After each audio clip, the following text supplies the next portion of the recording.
Tourist ബസ്സുകൾക്ക് ഇഷ്ടമുള്ള നിറമടിക്കാം. State transport authority തീരുമാനത്തെ സർക്കാർ അനുകൂലിച്ചു. ഗതാഗത വകുപ്പ് ഉടൻ ഉത്തരവിറക്കും. സ്റ്റെഫിൻ അതിന് വിവരങ്ങൾ നൽകും. സ്റ്റെഫിൻ, ഒരു സമയത്ത് വലിയ വിവാദമായിരുന്നു, പിന്നീട് വെള്ളയടിക്കണമെന്ന തീരുമാനം, കളറെല്ലാം ഒഴിവാക്കണം, അവരുടെ സ്വകാര്യ ടൂറിസ്റ്റ് ബസ്സുകളുടെ ഭാഗത്തു നിന്നൊക്കെ വലിയ വിമർശനങ്ങൾ ഉണ്ടായതാണ്. എന്തായാലും അവർക്ക് അനുകൂലമായ ഒരു സർക്കാർ തീരുമാനം വരികയാണ് അല്ലേ? അതെ ദിവിഷ്, പാലക്കാട് വടക്കാഞ്ചേരിയിൽ 2022 ഒക്ടോബറിൽ ടൂറിസ്റ്റ് ബസ്സും KSRTC ബസ്സും കൂട്ടിയിടിച്ചുണ്ടായ അപകടത്തിന്റെ പശ്ചാത്തലത്തിലാണ് ടൂറിസ്റ്റ് ബസ്സുകൾക്ക് ഏകീകൃത വെള്ള നിറം കർശനമാക്കിയത്.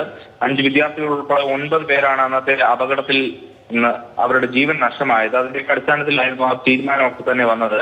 പിന്നാലെ സ്റ്റിക്കറുകളും അലങ്കാരങ്ങളും ഒക്കെ പതിച്ച ബസ്സുകളെ രൂപമാറ്റി വരുത്തുകയൊക്കെ ചെയ്തിരുന്നു. അങ്ങനെയാണ് വെള്ള നിറത്തിലേക്ക് വന്നത്. പിന്നീട് അതിനെപ്പറ്റി ട്രാൻസ്പോർട്ട് അതോറിറ്റി വിശദമായി തന്നെ പഠിച്ചു. ആ പഠനത്തിന്റെ അടിസ്ഥാനത്തിൽ ഈ നിറം അപകടവുമായി ഏതെങ്കിലും തരത്തിൽ ബന്ധമുള്ളത് ആണ് എന്ന് കണ്ടെത്തുന്നതിന് വേണ്ടി കഴിഞ്ഞിട്ടില്ല. അത് തള്ളുന്ന ഒരു നിലപാടാണ് ഇതെല്ലാം ട്രാൻസ്പോർട്ട് അതോറിറ്റി സ്വീകരിക്കുന്നത്. അത് സംബന്ധിച്ചുള്ള റിപ്പോർട്ട് സർക്കാരിന് നൽകുകയും ചെയ്തിരുന്നു. അതിന്റെ അടിസ്ഥാനത്തിലാണ് ഇപ്പോൾ ഇങ്ങനെ ഒരു തീരുമാനത്തിലേക്ക് സർക്കാരും കടക്കുന്നത്.